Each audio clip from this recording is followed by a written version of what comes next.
La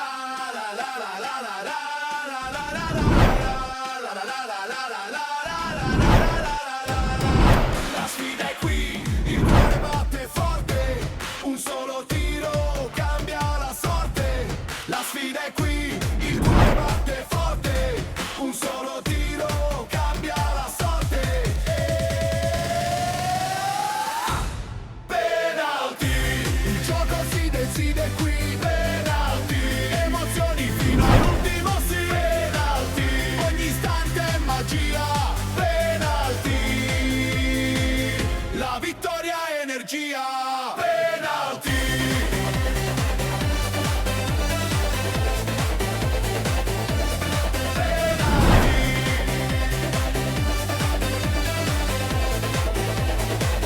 La vittoria è energia.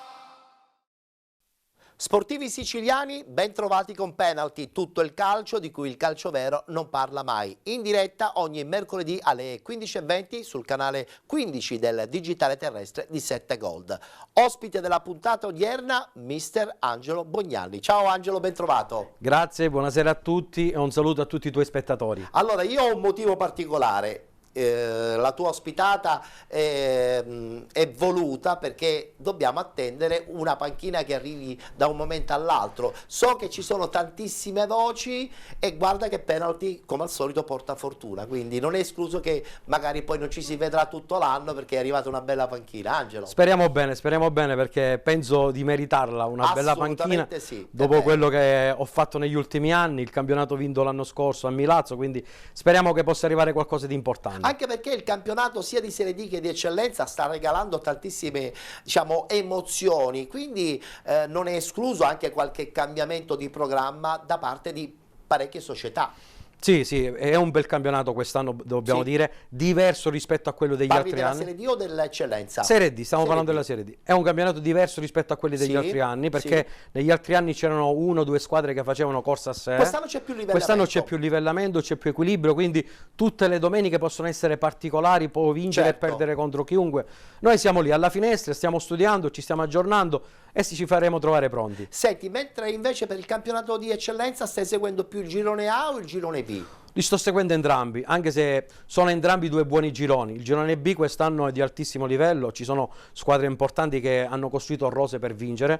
Mi riferisco spendendo tantissimo, tra spendendo l'altro, tantissimo, mi riferisco a Modica, Vittoria, Avola, Messana, Atletico Catania, hanno fatto belle squadre, ma anche Mazzarrone, Leonzio e le altre. Nel girone A vedo che c'è una favorita che è Licata, è un gradino più sotto c'è il Marsala, c'è lo Sciacca, ma sono tutte belle squadre, quindi tutte quelle che ho appena detto. Stiamo parlando tra l'altro di piazze importantissime. Piazze importantissime. Voglio dire, sottolineiamola questa piazze cosa. Importantissime, con grandi dirigenze, con grande società, grandi tifoserie, sia nel girone A e sia nel girone B. Ma eventualmente un tuo rientro punteresti più sul girone A o sul girone B? Punterei dove c'è un progetto serio, dove si può lavorare, dove rispondi già da mister ok. dove sanno che io porto lavoro, professionalità, porto il mio metodo di lavoro e le mie caratteristiche, quindi sono qui, vediamo quello che succede. Benissimo, allora apriamo ufficialmente la trasmissione e lo facciamo subito con il campionato di Serie D.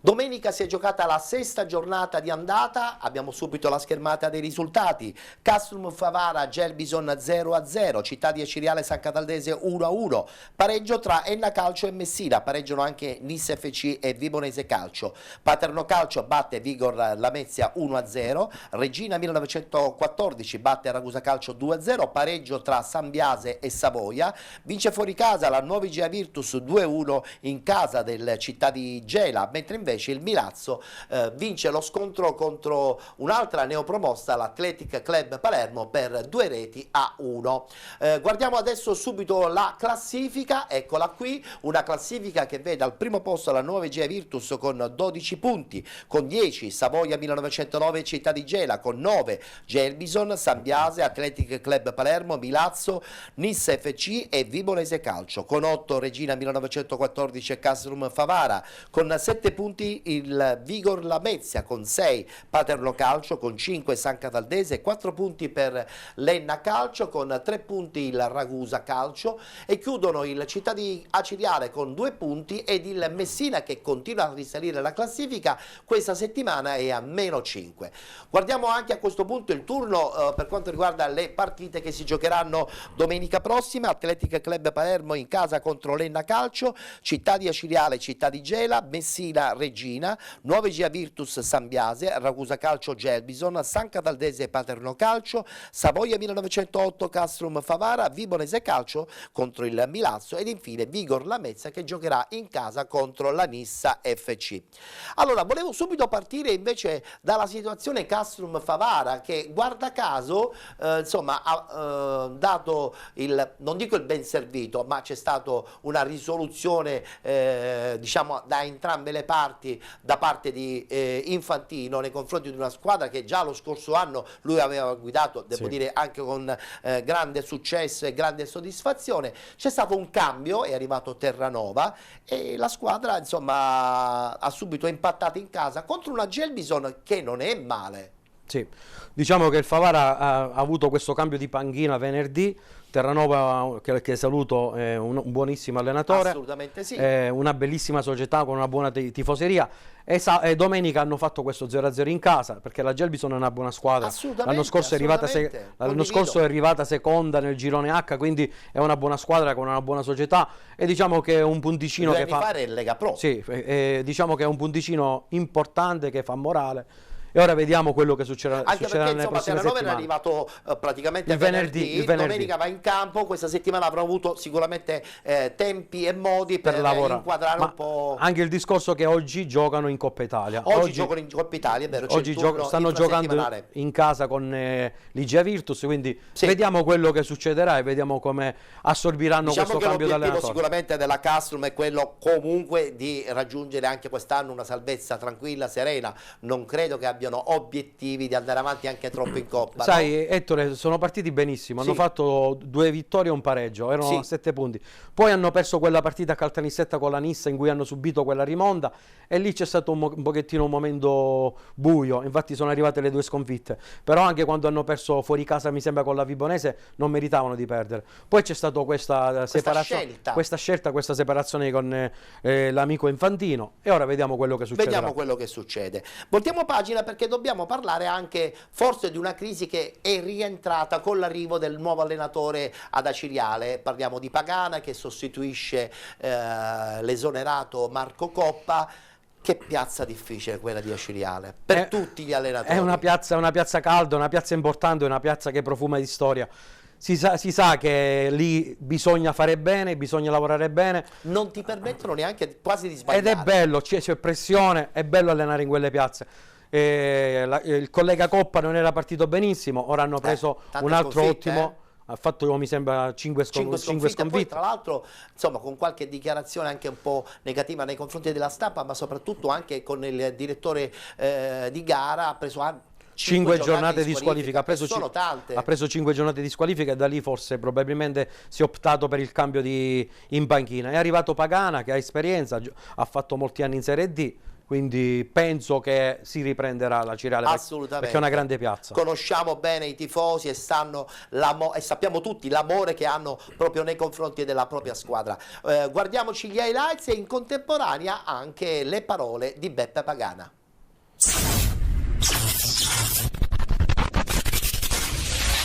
Indubbiamente c'è un po' di rammarico, un po' di delusione, perché sei arrivato lì e pensavi di poter prendere i 3 punti. Però se devo essere onesto e devo guardare la dinamica della gara, alla fine il risultato più giusto è il pareggio, perché di fronte avevamo una squadra molto organizzata, una squadra con un'identità forte che sapeva cosa fare. Noi oggi abbiamo cercato di mettere il cuore in campo, la voglia, soprattutto all'inizio una squadra compatta, una squadra che ha concesso quasi nulla. Abbiamo messo la San Cataldese subito nei primi minuti alla corda. Ci sono state 2 occasioni dove potevamo sbloccare il risultato, non l'abbiamo fatto, però la squadra era abbastanza compatta, era abbastanza corta. Poi nel secondo tempo, dopo il gol, ci siamo abbassati troppo. Di certo si deve intervenire subito con il lavoro, con il sacrificio. Oggi i ragazzi non posso rimproverare nulla perché hanno buttato il cuore oltre l'ostacolo. Purtroppo poi gli episodi determinano le gare. Noi 5 minuti prima avevamo fatto una doppia sostituzione perché 2 ragazzi chiedevano la sostituzione, tra cui Mattia, e ciò comporta di fare la doppia sostituzione, devi fare l'under con l'under, l'over con l'over, e in questo momento, nel momento in cui poi Nardo si è fatto male, abbiamo dovuto ricambiare tutto e la squadra si è abbassata tantissimo. Il rammarico più che altro è quello. Io ai ragazzi nello spogliatoio ho detto proprio questo: dobbiamo fare tutto per vincerla, ma l'importante è non perderla oggi, perché altrimenti sarebbe stata una catastrofe.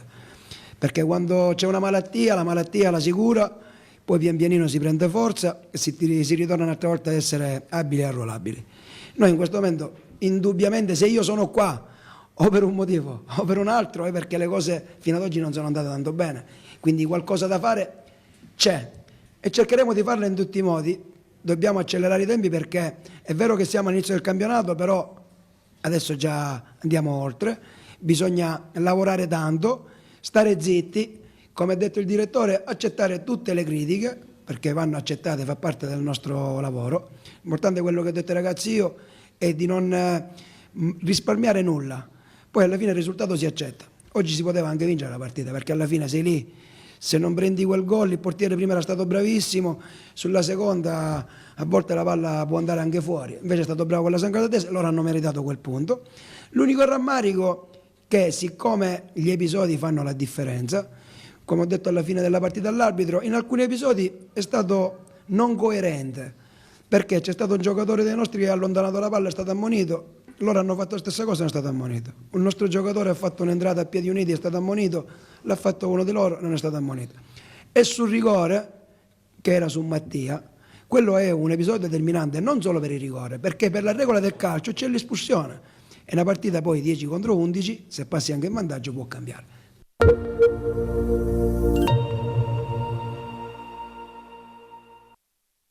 Beh, Beppe ha detto giustamente una cosa intelligente: la partita può cambiare se l'arbitro cambia giustamente la propria scelta, ma non appelliamoci sempre agli arbitri. Dico poi, bene? sì, poi molto spesso la differenza la fanno gli episodi, Assolutamente. e uno deve cercare di lavorare Chiaro. al massimo per portarsi gli episodi dalla sua parte. Certo. Parlare degli arbitri no, io non lo condivido, perché poi dai l'alibi.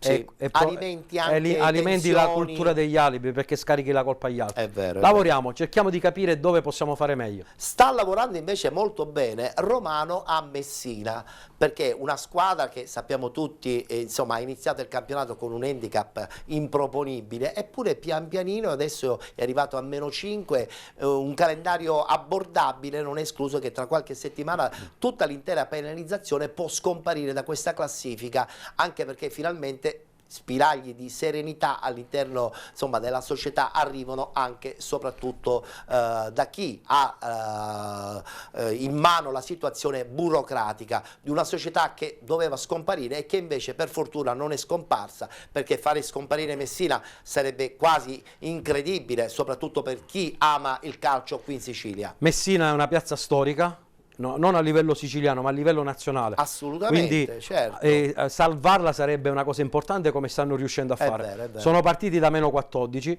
ma io sono sicuro che recupereranno questo handicap. In questo momento hanno sono a un -5, ruolino di marcia avrebbero invidiabilissimo. 9 punti, quindi È sono vero. partiti in netto ritardo, non hanno potuto programmare bene. Però io so qualcosa, perché essendo anche nella situazione là nel Messinese, quindi sono partiti in ritardo, hanno recuperato velocemente e molto probabilmente, c'è dell'ottimismo. se non vanno male alcune cose burocratiche Sì. e legislative, potrebbero anche lottare per salvarsi. Condivido.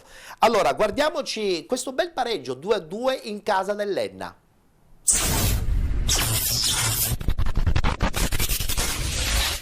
Torna tra le mura amiche l'Enna dopo il pareggio per 2-2 con la 9 Gea Virtus. Oggi al Generale Gaeta arriva un avversario di grande prestigio come il Messina. Parte molto bene la formazione gialloverde, qui Bamba lavora un ottimo pallone per Camarà che da pochi passi non inquadra alla porta con il destro. Sul calcio di punizione successivo Orlando calcia verso la porta, deviazione diventa ottima per l'Oliva che non trattiene questo pallone, batti in area di rigore, alla fine Aprile porta in vantaggio il Messina.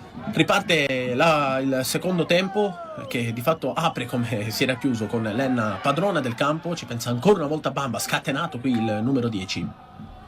Riesce però a creare troppi problemi alla retroguardia del Messina, ancora Sorrentino, un ottimo intervento con i pugni, alla fine Bamba lavora questo pallone dentro l'area di rigore, sembra un pallone perso, non perdonato, distratto, che sigla così l'1-1, tempestivo a mettere il piede, a deviare in porta il gol del pari per l'Enna.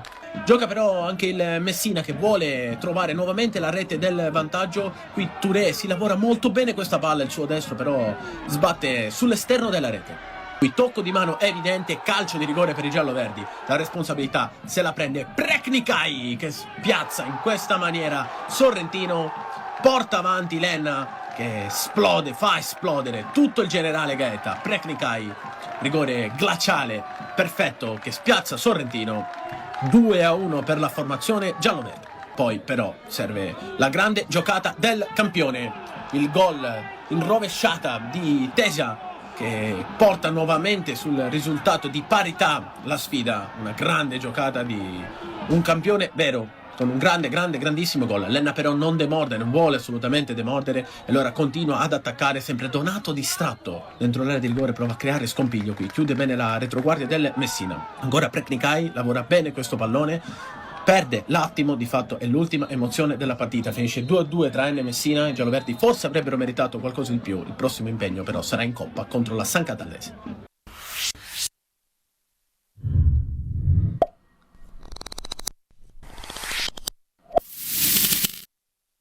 E proseguiamo il nostro cammino nella domenica del campionato di Serie D. Dopo l'Enna che pareggia 2-2 col Messina, un altro pareggio, non dico aspettato, ma inaspettato, è stato quello proprio della squadra nissena nei confronti di una squadra che non è messa male, però lascia molti dubbi. Parliamo della Vibonese, pareggio 1-1, la Nissa padrona del campo per molti minuti, però non si riesce a concretizzare la mole di gioco, di occasioni che la squadra di Napoli insomma crea durante la partita. A cosa è dovuto questa mancanza poi alla fine di concretizzare con un gol? Ci sono tante cose che si potrebbero dire. Tu se non sbagli hai visto la partita? Io ho visto la partita, però è giusto non parlare, non scendere in aspetti tecnico-tattici. Certo, chiaro, però ti posso dire, giusto? posso dire che io ho visto anche altre partite, la partita di domenica con la Vibonese è stata una delle migliori per quanto riguarda le occasioni create, alcuni principi come la riaggressione,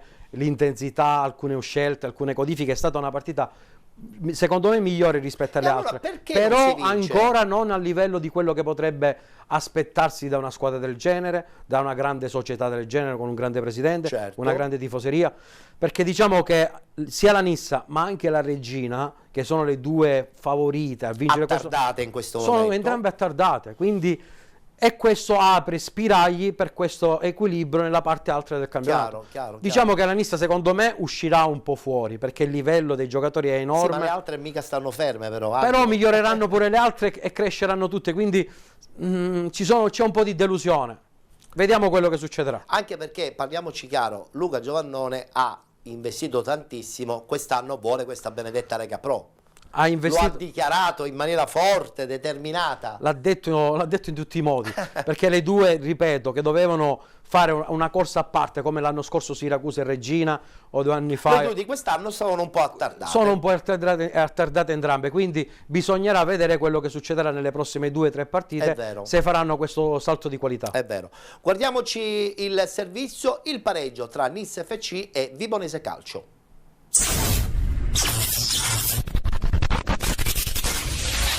Dopo lo scialbo 0-0 maturato all'Aldo Campo di Ragusa, la Nissa di Mister Napoli è chiamata a rialzarsi subito. Il tempo per rimanere agganciati al treno di testa non manca, ma continuare a rallentare potrebbe diventare un errore difficile da perdonare. Passiamo al film della gara. Dopo 2 minuti Rapisardi nella di rigore cerca la conclusione e viene deviata così da Di Corrado, e per il direttore di gara questo intervento vale un calcio di rigore. Tanti dubbi dove il nostro rallenti dal dischetto però mette tutti d'accordo lui, il Tato Diaz, che fa 1-0. Sono passati 120 secondi e la Nissa è già avanti sulla Vibonese. Al 10° però la risposta della compagine calabrese arriva con un calcio d'angolo dalla destra, sfera che finisce in mezzo dove arriva la svettata, quella di Francesco Di Corrado, che trova così il gol dell'1-1, pareggia i conti e va a riscattare il calcio di rigore provocato appena 8 minuti prima. 21° rischia tanto, troppo la Vibonese con Marano, palla in uscita che è preda del pressing di Palermo. Diaz favorito pulito, scavalca anche il portiere, ma poi la spara alle stelle. Minuto 48, l'ultima chance della frazione, il cross di Rapisarda, Diaz aggredisce il primo palo ma non trova la precisione, finisce così il primo tempo al Marco Tomaselli di Caltanissetta. Partiamo col film e la ripresa, succederà di tutto. 45esimo, Rodolo riesce a saltare anche il portiere Marano, lo mette giù, lo scarta di nuovo, mette in mezzo, il pallone è destinato a Diaz, viene anticipato alla difesa calabrese. Sul versante opposto riceve invece Bonotto che entra in area in caduta, impegna così in due tempi Castelnuovo al 51esimo. Episodio arbitrale, Megna già ammonito interviene così fermando la ripartenza della Vibonese, cartellino rosso estratto dal fischietto e Nissa che rimane in 10 uomini per oltre un'ora di gioco. 56esimo, cross per Cagliazza che va al volo, bravo Castelnuovo a difendere il palo. 65esimo, in 10 uomini però resta anche la Vibonese per questo intervento scomposto in gioco aereo di Keita. È disperato e incredulo il difensore in maglia rosso-blu, adesso però nuovamente 10 contro 10. Minuto 75, proprio dal piede mancino di Kragl la sfera finisce in mezzo ma viene tutto annullato per posizione di fuorigioco. Minuto 86, si perdono i nervi al Marco Tomaselli di Caltanissetta perché prima arriva il calcio di punizione di Agnello che sbatte sulla traversa e poi arriva il secondo cartellino rosso ai danni di un calciatore dei biancoscudati. È entrato da pochissimo in gioco Fascetta ma termina già così la sua partita. Nell'occasione viene anche ammonito un calciatore della Vibonese, 10 contro 9 nella finale di partita, ma non è finita assolutamente. 94esimo, in area di rigore si libera Crisci che riesce a scartare anche l'avversario, conclusione deviata, calcio d'angolo per la Nissa. È finita nemmeno per scherzo. 95esimo, il corner per Rapisarda, colpo di testa sul palo, si infrangono sul legno le speranze della Nissa di conquistare in inferiorità numerica i 3 punti al Marco Tomaselli di Caltanissetta. Non si va oltre l'1-1.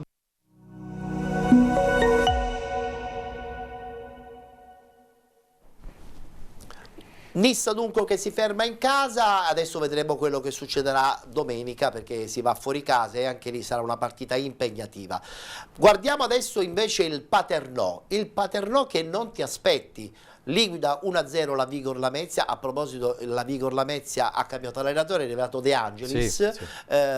Strano perché insomma l'obiettivo iniziale da parte della società era quello di concentrarsi con il team che ha aperto la stagione, poi qualche risultato che non è andato bene ha fatto sì che insomma la guida tecnica cambiasse direzione, e su questo io stenderei un velo pietoso perché io dico che dopo 6 partite non è pensabile che una squadra sia in totale fallimento. Certo. Bisogna dare ancora un po' più di settimane. Sì, anche perché avevano 6-7 punti se non sbaglio, Sì, quindi non stavano messi male. non avevano fatto 6 sconfitte. Quindi voglio Avessero dire, fatto 6 sconfitte allora ci può stare, ma da parte della società, delle società in genere, c'è sempre questo ci atteggiamento vuole di un po' più volere di tutto e pazienza. subito. Ci Bisogna vuole avere un po' più di di pazienza, perché quando si ha pazienza i risultati arrivano, soprattutto se si è lavorato bene a giugno-luglio. se si è programmato bene Bravo. e secondo gli obiettivi, perché se vuoi vincere il campionato o devi lottare per vincere il campionato, dopo 6 partite devi avere un tot di punti, ma se Ecco spiegato se perché ti la devi lista sta salvare andando in crisi, perché se- dopo 6 partite c'è sei un, a 9 un punti, massimale di 18 punti, tu ne hai 9, ti devi fare delle domande, in quel c'è un caso ti devi problemino, dare ma una delle squadra che si risposte. deve salvare a 7-8 punti Ci già può anche stare, ci è ci vero. sta. Mentre invece il Paternò, che insomma ha zoppicato nella parte iniziale con problemi dirigenziali di tecnici che andavano via, che sono ritornati, staff dirigenziale un po' rabberciato, adesso ha provato probabilmente il suo equilibrio, soprattutto perché ritornate finalmente a giocare in casa nel proprio campo al Falcone Borsellino, e quando si gioca in casa la squadra penso che acquisti un po' più di serenità. Angelo, È normale. tu sei l'allenatore, lo sai meglio di me. È normale, quando giochi in casa, nel campo dove ti alleni, Certo. nello stadio dove vivi, con la tifoseria che ce l'hai attaccata, che Anche ti se la spinge, tifoseria in questo in momento, questo momento forse a Paternò non è no, molto però vicina alla in linea di squadra. massima tu giochi in casa, hai il 12° uomo dalla tua parte, mentalmente già hai una marcia in più. è vero.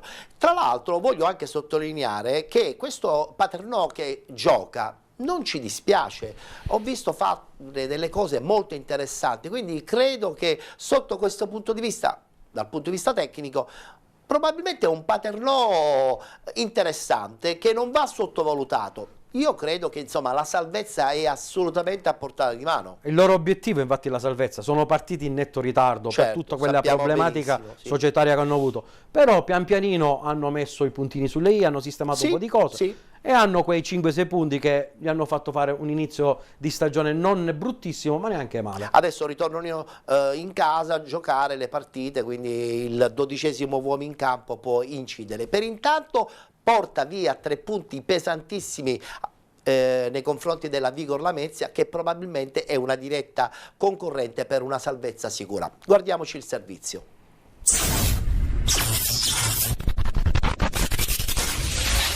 Inizia con una vittoria l'era Kirdi a Paternò. I rossazzurri fanno ritorno al Falcone Borsellino e davanti ai propri tifosi conquistano i primi 3 punti. Via al racconto della sfida che inizia con il Paternò subito propositivo. Dal 7 al 77 Lucca apre verso Ambrogio che punta del pin, conclude ma debolmente e dunque facile presa per Verdosci.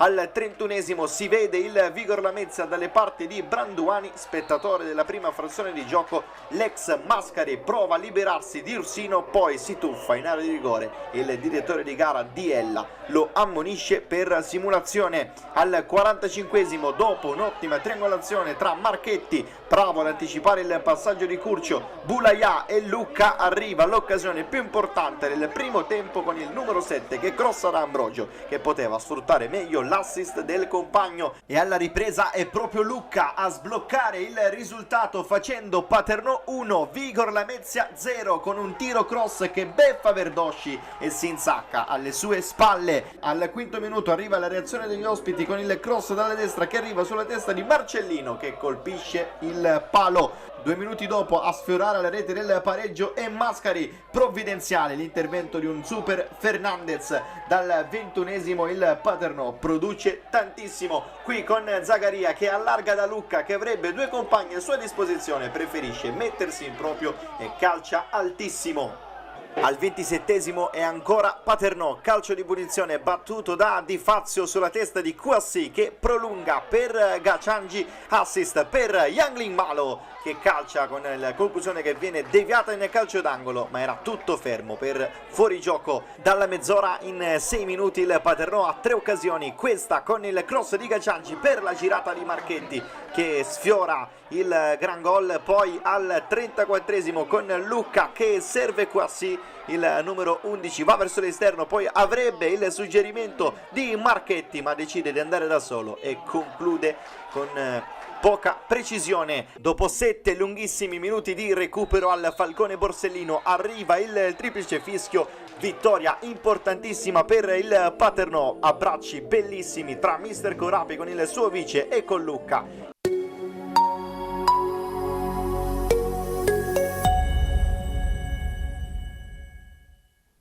Allenatore giovane, alla prima esperienza, in questo momento devo fare i complimenti a Corabi perché comunque ha assemblato un gruppo che si è organizzato con molto ritardo, e quando tu parti in Serie D con molto ritardo paghi assolutamente questo sbaglio aziendale.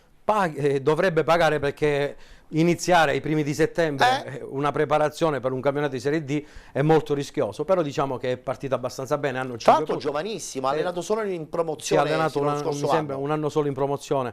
Poi questo mi ricollego al discorso dell'esperienza, quando dicono che bisogna avere esperienza per allenare. Sì, ma se non alleni non ti danno questa chance di allenare anche in capito? Serie D, l'esperienza come te la fai?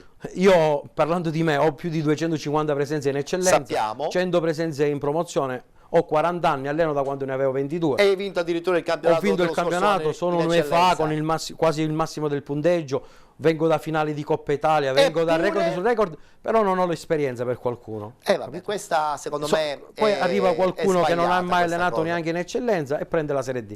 Però il bello del calcio è questo. Andiamo avanti. Dovremmo aprire una puntata No, tutta appunto. polemica, ma non sei neanche il tipo No, ma assolutamente. io mi faccio il mio, cerco di andare avanti, continuo a Io studiare. penso che gli addetti ai lavori sanno benissimo che è Angelo Bognanni, non c'è bisogno che ti promozioni sotto questo punto di vista. Grazie, Nicola. Semplicemente che se non arriva a un ingaggio è perché probabilmente certi equilibri politici e lo scrivo in questa maniera, fanno sì che appunto alcuni magari allenano e altri purtroppo rimangono a guardare, però bisogna sempre essere ottimisti e tu sei una persona ottimista. Sì, io sono ottimista, sono realista, ripeto, passo il tempo vedendo partite, studiando, mi farò trovare pronto come sono sempre stato, dando la mia massima professionalità. Intanto a qualche telefonata hai già risposto. Ci sono state delle trattative in questi mesi, Sì. tu sai qualcosa, Sì, sì, ho avuto sì. trattative anche poche settimane fa con una squadra di Serie D, qualcosa in estate è arrivata, non si è arrivato al punto di incontro finale, però la mia porta è sempre aperta. Bravo. Perché il campo mi manca, Immagino. per me allenare è la cosa più importante. Condivido. Voglio parlare delle altre due partite interessanti del campionato di Serie D, possono già partire le immagini. Subito la vittoria importantissima della Regina, 2-0 nei confronti del Ragusa Calcio, la prima rete addirittura segnata da un catarese di Grazia che l'anno scorso era del Siracusa. Il raddoppio è arrivato al 26esimo sempre del primo tempo ad opera di Fomete. Una Regina che conferma, seppur in maniera molto lenta, di raggiungere, spero presto, l'obiettivo della vetta in questo girone I del campionato di Serie D. Con le immagini siamo passati già a San Biase Savoia, finita 1-1, avete visto la prima rete al 38esimo del primo tempo di Abercon e poi all'8° minuto del secondo tempo il pareggio, credo anche abbastanza meritato, di questo Savoia di cui tutti parlano ma insomma non hanno molto paura. Invece io sono convinto che questo Savoia è una società interessante, con un background di grande qualità, ha fatto la Lega Pro per moltissimi anni, quindi bisogna fare molta attenzione. E poi è una squadra campana, quando vai a giocare in Campania le squadre siciliane sono sempre un pochettino timorose, o sbaglio? Savoia è una grande piazza, Savoia ha una storia importante, non è tra le due favoritissime come abbiamo detto Regina, ci può anche ci stare. può stare, però può essere il terzo incomodo, può essere quella che fino alla fine cercherà di lottare ed è partita diciamo abbastanza bene, se non sbaglio a 10 punti, Sì. È seconda dietro l'Igea Virtus, quindi, E domenica giochi in casa, e quindi è una squadra da non sottovalutare. E infatti, quindi sei della mia stessa Sì, idea, d'accordissimo. assolutamente. Mentre invece è andata malissimo per il Città di Gela, seconda sconfitta di seguito ad opera della Nuova Igea. Nuova Igea che zitta zitta è in questo momento al primo posto. Marra ha fatto un lavoro pazzesco, ha riciclato anche qualche giocatore interessante su tutti, questo Samaché che in questo momento con 7 gol insomma guarda tutti dall'alto.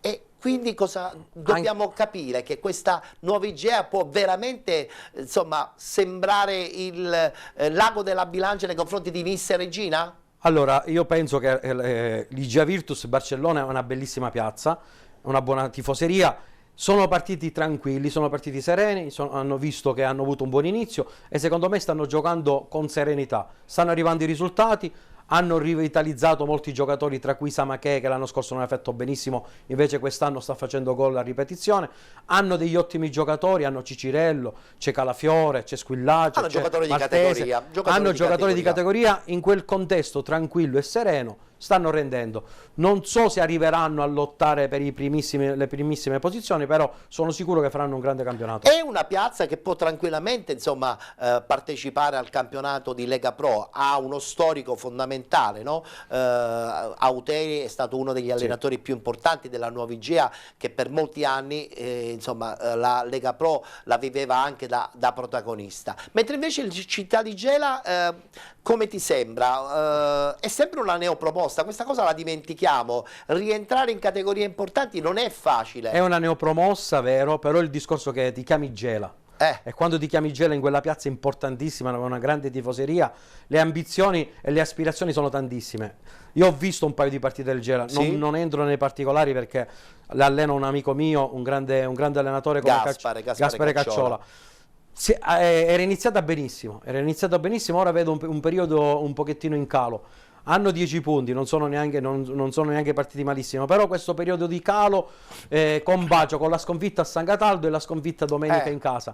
Vediamo quello che succederà domenica, perché se continuerà a fare non risultati buoni non la vedo in classifica altissima, però visto la piazza, visto i giocatori, hanno preso ora anche Mbakoku, quindi sono sicuro che fuori forma, sono sicuro sono sicuro che con il lavoro usciranno fuori e faranno bene. Allora in bocca al lupo chiaramente al mister, a tutto lo staff dirigenziale e a una piazza che veramente insomma in Serie D ha dato lustri a moltissimi giocatori, così come ha dato lustro alla realtà di Gela quando questa squadra primeggiava anche addirittura nella vecchissima Serie C1. Voglio chiudere il discorso riguardante il campionato di Serie D e parlo del Milazzo. È partita una freccia. Il Milazzo che comunque non possiamo dire che sta andando male, soprattutto perché da neopromossa ha fatto qualche punto importante, adesso ha battuto un'altra neopromossa in una bellissima partita, tra poco vedremo anche gli highlights. Cosa mancherebbe secondo te al Milazzo per dire sarà una stagione serena e tranquilla, secondo te? Io ti dico che Milazzo è una grande piazza, una tifoseria che ho nel cuore, lo sappiamo. E sono molto legato a molti giocatori che sono rimasti là. Anche altri giocatori che sono andati in altre squadre. Milazzo ha proprio nel DNA di quello di fare bene e quel gruppo di giocatori ce l'hanno proprio nel sangue. È vero. Infatti sono quelli che stanno facendo benissimo. Anche domenica la Spada ha fatto due gol meravigliosi. Giuseppe è un grande giocatore, come sono grandi giocatori tutti quelli che ho allenato io l'anno scorso, sia quelli confermati e sia quelli non confermati. E mi fermo lì.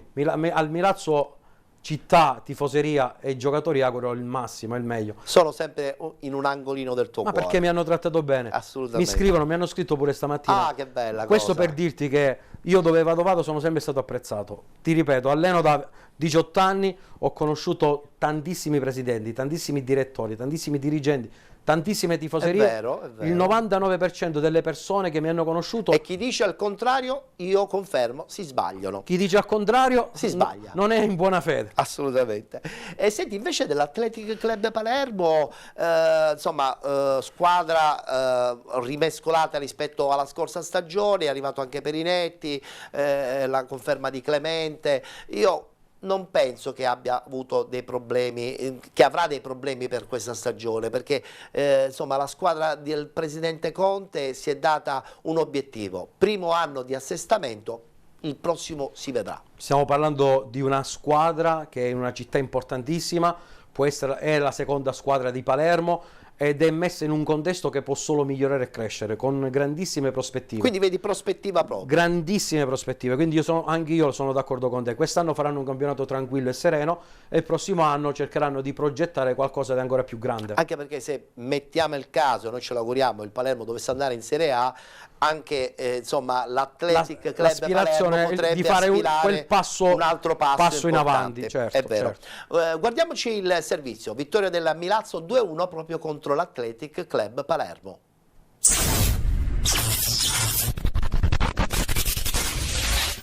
Al Marco Salmeri si alza il coro rossoblu, il Milazzo è inarrestabile e nella sesta giornata del girone I di Serie D firma un'altra impresa 2-1 all'Athletic Club Palermo che cade per la prima volta in campionato. Dopo il successo in Coppa Italia i mamertini si confermano la bestia nera dei nero-rosa e regalano ai propri tifosi una giornata da incorniciare. La partita si accende subito al quarto minuto, Faccetti semina il panico con una splendida azione personale, ma Mileto è attento e salva i suoi. Pochi minuti dopo lo stesso Faccetti ha sul sinistro la palla del vantaggio ma spreca tutto calciando fuori dopo un pasticcio della difesa rossoblù. Dall'errore al capolavoro la strada è breve, all'8° minuto il Milazzo colpisce, Peppe La Spada prende la mira da fuori area e lascia partire un destro telecomandato che sorprende Greliak fuori dai pali, il pallone si infila sotto la traversa, gol meraviglioso, primo in Serie D per il classe 2001 e pubblico in estasi. I rossoblù volano sulle ali dell'entusiasmo e al 33esimo confezionano un'azione da manuale, salvo ispira Bosetti che con un velo geniale apre il varco per La Spada, il numero 10 non ci pensa due volte, col mancino insacca ancora,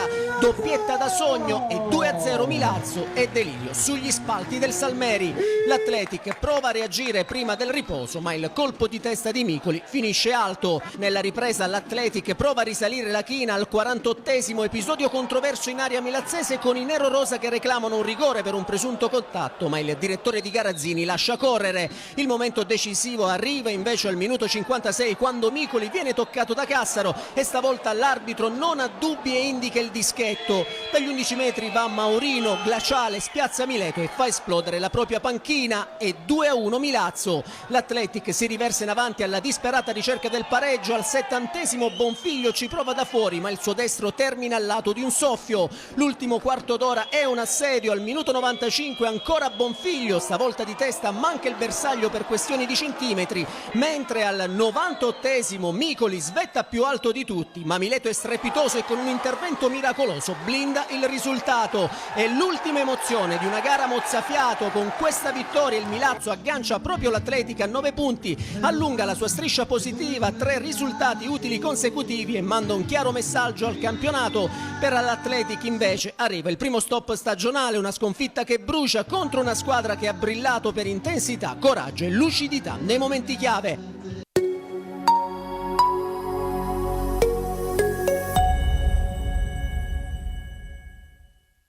Con la vittoria del Milazzo 2-1 contro l'Athletic Club Palermo abbiamo chiuso lo spazio dedicato al campionato di Serie D. Adesso ci fermiamo, pubblicità e poi subito dopo parleremo dei 2 gironi del campionato di eccellenza. A tra poco.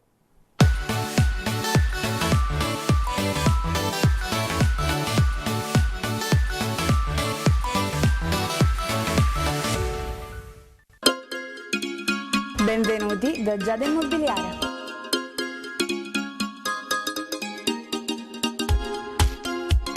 La professionalità come punto di partenza, la qualità dei servizi come riferimento essenziale. Tutto questo è Giada Immobiliare di Giuseppe D'Antoni.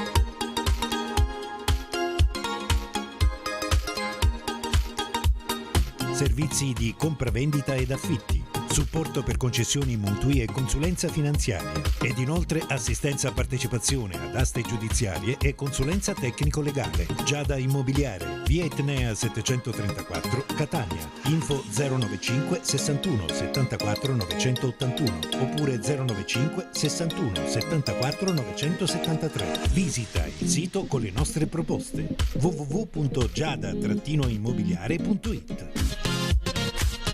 Giada Immobiliare, insieme a te per comprare e vendere.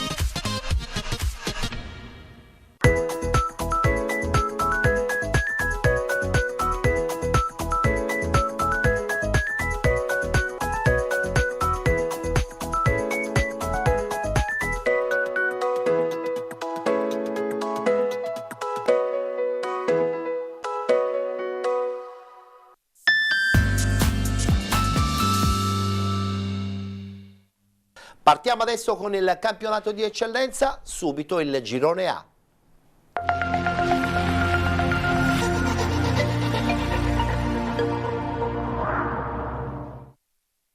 Domenica si è giocata la quinta giornata del girone di andata, abbiamo subito la schermata dei risultati. Vittoria fuori casa del Camarat 3-1, pareggio tra 90-011 Bagheria e Folgore Castelvetrano, vince fuori casa il Partinico Audace 2-1 contro l'Accademia Trapani, pareggio per Città di San Vitolo Capo e Don Carlo Misilmeri, vince anche il Licata 3-1 contro il Parmonval, vince anche il Marsala 4-1 contro il Bagheria Calcio ed infine Unitas Sciacca che sbanca Montelepre 1-0 il risultato finale ed il San Giorgio Piana 4-0 contro l'ex prima classifica di questo girone, ovvero il Castellammare. 4-0 è un risultato certamente molto pesante. Guardiamo anche la classifica dove abbiamo questa settimana al primo posto addirittura 4 squadre: Licata Calcio, Marsala 1912, Partinico Audace ed Unitas Sciacca, con 9 il Camarat ed il Castellammare, con 6 punti Don Carlo Misilmeri e Bagheria, 4 punti Città di San Vitolo Capo, San Giorgio Piana e Montelepre, con 3 Accademia Trapani e Parmonval, un punto per 90-011 Bagheria e Folgore Castelvetrano. Chiude all'ultimo posto il Cus Palermo con 0 punti. Allora, battuta veloce su questo girone A, cosa ti sembra questo girone? È un girone dove saranno 3-4 le squadre che possono vincerlo, oppure ci potrebbe essere una squadra a rivelazione come in fondo siete stati voi l'anno scorso a Milazzo? Sì, hai detto bene, l'anno scorso col Milazzo abbiamo fatto un'impresa, abbiamo superato ogni aspettativa, perché la squadra l'anno prima era arrivata quarta a 22 punti dal primo posto, quindi l'anno scorso è stato un'impresa contro Modica e Vittoria, lasciando perdere i budget che avevano speso molto più di noi. Storia vecchia. Per quanto riguarda l'eccellenza gironiale di quest'anno, allora siamo ancora alla quarta giornata, quindi è presto, però io vedo che c'è il Licata che è leggermente favorito, sì, perché ha grandi giocatori, una grande società, una grande piazza, con giocatori che hanno vinto più volte l'eccellenza, come Privitera, Pettinato, c'è Porcaro, c'è Manfreccia, Arario, hanno Valenti in porta, quindi hanno costruito una squadra che ha già ha vinto e sa vincere. Poi c'è il Marsala, che è una grande piazza, una grande società, hanno fatto una buona squadra. Anche l'Unitas Sciacca. C'è Sciacca che ha preso dei grandi giocatori per la categoria, è una grande piazza pure lei. E c'è il Camarat che secondo me potrebbe dare fastidio. E il Partinica Audace? Il Partinica Audace è stata costruita bene, c'è un grande allenatore. Nuova società? C'è una nuovissima società, c'è un ottimo allenatore come pensa bene. Ripeto, vedo leggermente favorita il Licata, siamo ancora all'inizio. Sì. Però queste squadre lotteranno fino alla fine per un bellissimo posto nei primi 3-4 piazzamenti. Vedremo quello che succederà, ma ci piace che un girone insomma, di eccellenza sia così intenso, perché ogni partita diventa veramente un terno all'otto. Guardiamoci nel frattempo il servizio della bella vittoria comunque del Marsala nei confronti del Bagheria Calcio. Risultato finale 4-1.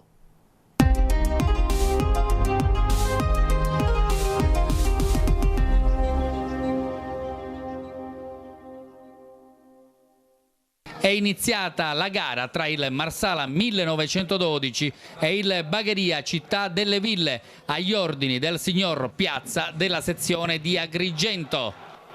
È bella l'azione del Marsala con Miliziano che allarga su Costa, tutto regolare, Costa al centro, la porta è vuota, il miracolo sulla linea, il Marsala manca la più clamorosa delle reti, vediamo la decisione del direttore di gara. Calcio di rigore per il Marsala quando corre il 13° minuto del primo tempo. Il fischio. Manno. Il suo tiro. La rete. Manno porta in vantaggio il Marsala al 13° del primo tempo. Corner. Confusione. E l'arbitro decreta un calcio di rigore adesso per il Bagheria. Calcio di rigore per il Bagheria. Il tiro dagli 11 metri di Ordonez. Trafitto scuffia per l'1-1. Scorrono i minuti. Corner, Lonigro, colpo di testa, subito il 2-1 del Marsala.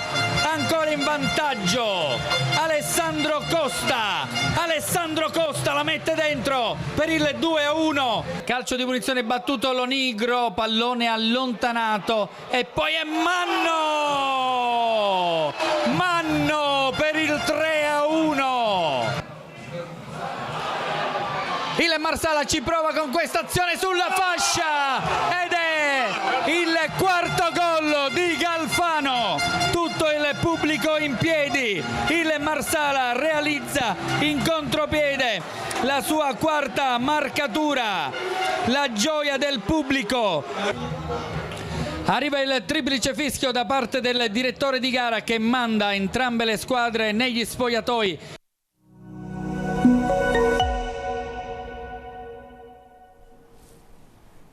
Grande vittoria dunque per quanto riguarda la squadra di Filippo Chinnici, questo Marsala che da più parti, l'ho confermato anche il nostro ospite oggi pomeriggio, è certamente una delle squadre pretendenti alla vittoria finale, però ci saranno le altre che non staranno a guardare, abbiamo detto, su tutti questo Licata di Lillo Bonfatto, interessante dal punto di vista tecnico, ma soprattutto con un'idea ben precisa di esperienza e in eccellenza credo che sia fondamentale. Può fare la differenza. Ti aiuta a fare la differenza. In alcuni momenti chiavi della stagione o anche in determinate partite, è vero, sai che hai in campo 7-8 giocatori che hanno vinto che da soli possono risolvere, sanno come si vince, ti conducono la partita al massimo. Assolutamente giusta la tua lettura. Adesso voltiamo pagina perché parliamo del girone B del campionato di eccellenza.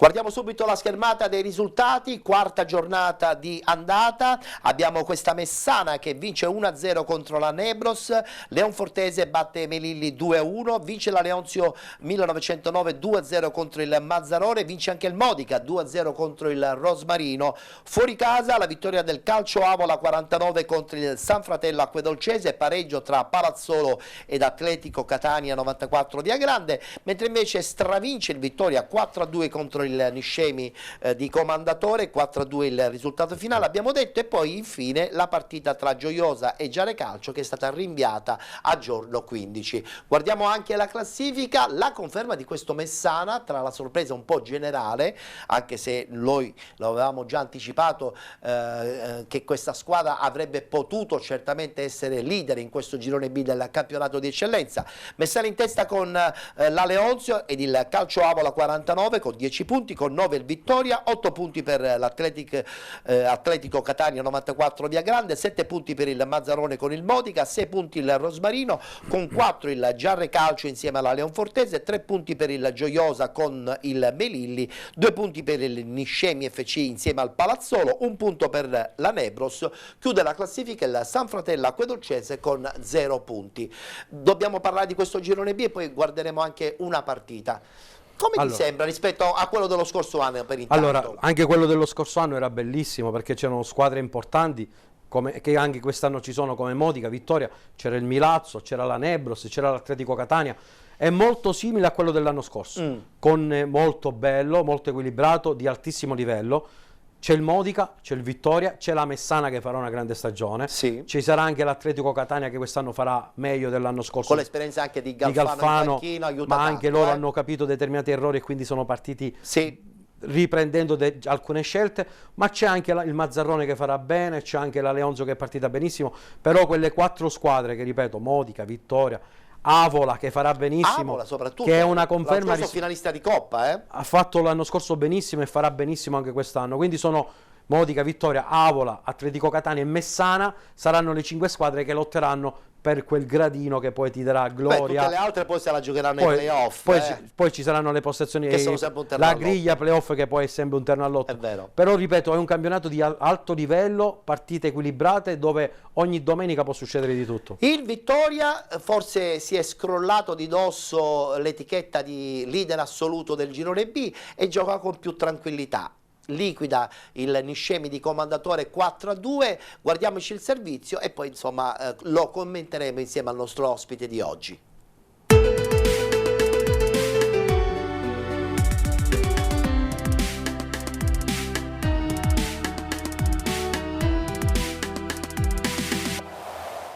Il Niscemi del presidente Di Franco sembra pagare ancora lo scotto del salto di categoria, appena 2 punti raccolti nelle prime 3 giornate, frutto dei pareggi consecutivi contro la Nebros per 2-2 sul campo del Leonzio per 1-1.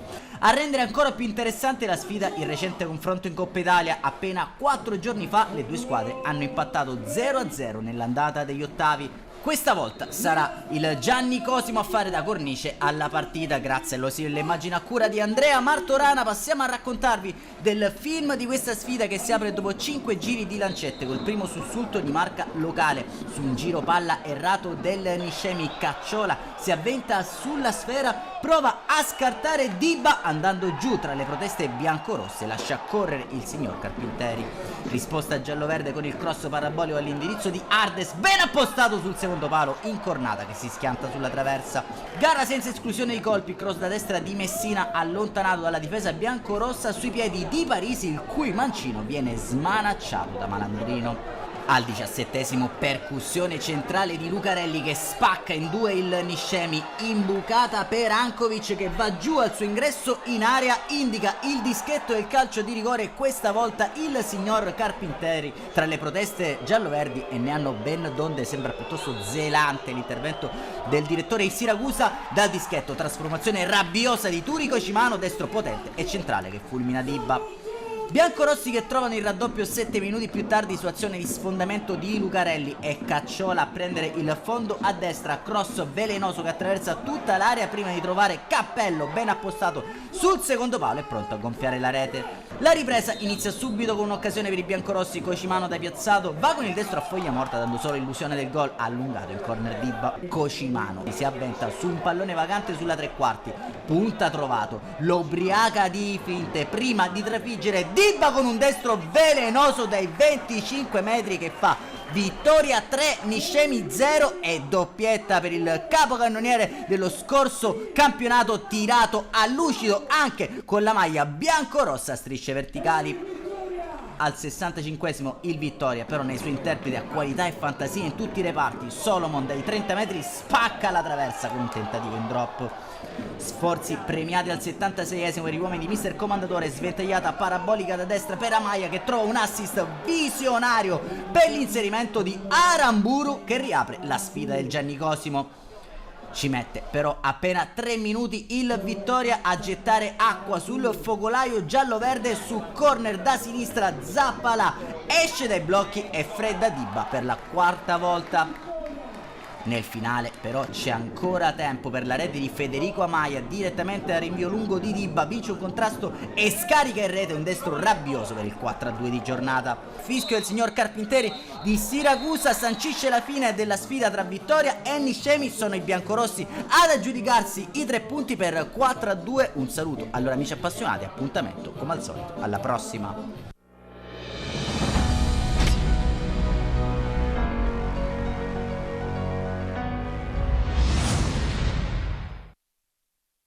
Nella parte finale, Vittoria che vince 4-2 contro la squadra di Niscemi. Nel frattempo possiamo anche vedere le immagini di questa Messana che liquida 1-0 la Nebros con il solito gol di Cannavò, che voglio dire non ce l'hanno tutti, no? Perché Cannavò sappiamo benissimo l'esperienza, la grande cultura che ha. Cannavò è esperienza, è cultura, è voglia di vincere. Bravo. Per tanti anni è stato protagonista nel campionato di eccellenza, sì. Ora è ritornato ma a fare anche in serie di Conillicata, no? Ora è ritornato a fare l'eccellenza ed è uno che sa come si vince. Stiamo Quindi vedendo anche le immagini del Modica 2-0 con doppietta di Asero, ex Paternò, insomma anche lì anche il Modica. A Modica. Modica ha una grande squadra, una grande tifoseria, una grande società, hanno fatto una buonissima squadra, sono un po' attardati in classifica di 3 punti, ma sono sicuro che con il lavoro, il sacrificio e l'unione potrebbero recuperare. Beh Angelo, allora a questo punto la domanda che ti devo fare è: ma allora chi è che lo perde questo campionato, questo girone B? Perché insomma sono veramente tante le squadre che abbiamo nominato. Sì, diciamo che ci sono 4-5 squadre di alto livello, un paio hanno speso tantissimo. Anche troppo per l'eccellenza. Hanno speso tanto come l'anno scorso, qualcuno rimarrà scondendo. Io gli auguro alla prima di vincere, alla seconda di poter vincere poi i playoff, la vincente di quelli regionali. È un percorso troppo lungo. È un percorso lungo. Troppo presto parlarne. È troppo presto parlarne, però qualcuno rimarrà sempre scondendo, come il calcio. È così. Vero, è vero. Uno vince. Uno vince, gli altri non dico che guardano, ma devono tentare altri percorsi. Allora, siamo nella parte conclusiva, voglio ritornare a parlare di Angelo Bognanni, scorso anno vincitore alla grande del girone B del campionato di eccellenza con un Milazzo stratosferico che ha battuto concorrenze importanti. Quest'anno al palo, il suo telefono squilla sempre, infatti è sempre occupato, ogni volta che devo parlare con lui è un problema, perché dice sono molto contento perché anche se non alleno mi chiamano in tanti, sì. A dimostrazione che comunque c'è nell'ambiente una certa stima nei tuoi confronti, non essere così pessimista. No, quello sì, ripeto, chi è in buona fede e mi ha conosciuto dentro e fuori dal campo può solo parlare bene, quindi il 99% delle persone che sono state a contatto con me dentro e fuori dal campo sanno che sono un lavoratore, sono un professionista, ho avuto sempre la cultura del lavoro, con me alcuni ho sentito dire che ho un brutto carattere. È vero, questa voce mi è arrivata anche a me, ma io la smentisco. Ho brutto carattere, che cos'è il fatto che io non scendo a compromessi? Bravo. Brutto carattere, che cos'è il fatto che io faccio sempre il bene della mia società e dei miei giocatori? Sì. Brutto carattere, che cos'è il fatto che io sono apprezzato da tutte le tifoserie dove brutto sono andato? Carattere è perché, come al solito, le scelte tecniche sono solo tue? Io parlo solo con il mio staff, mi mi confronto con Ma il è mio giusto staff che sia durante la così. settimana, poi È le giusto scelte le così. faccio io per il bene dei miei giocatori, della mia squadra Giusto. e della mia tifoseria, perché io quando entro nello spogliatoio devo parlare di meritocrazia, Bravo. di lavoro, di sacrificio, di impegno, di onorare la maglia. E allora in questo caso non si può parlare di brutto carattere di Angelo Bognani, quindi lo confermo anche io. Mi reputo un professionista e sarò il primo tifoso della squadra che alleno. E io sono convinto che questa tua presenza in questa parte iniziale di penalty ti porterà fortuna, così tu non verrai più per questa stagione, in modo che così potrai lavorare sul campo, che è la cosa che più ti manca. Grazie per questo augurio, speriamo di vederci a fine stagione allora. Perché il campo mi manca, per me allenare, come dico sempre, è come respirare e in questo momento mi manca proprio il fiato. Ma io sono molto ottimista, quindi ti auguro veramente un grande in bocca al lupo per tutto quello che verrà a seguire. Grazie per l'invito. Grazie ad Angelo Bognani, ospite della puntata odierna di Penalty che si conclude qui. Grazie per essere stati con noi. Vi ricordo che domani alle 21 sul canale 19 di TVM Palermo ci sarà lo spazio dedicato al campionato di promozione ma anche al campionato di prima categoria. Parleremo anche dei 2 risultati di Coppa Italia del campionato di Serie D. Mentre per Penalty, nella puntata del mercoledì, l'appuntamento è per la settimana prossima qui sul canale 15 del digitale terrestre di 7 Gold. Grazie per essere stati con noi, ci vediamo la prossima settimana.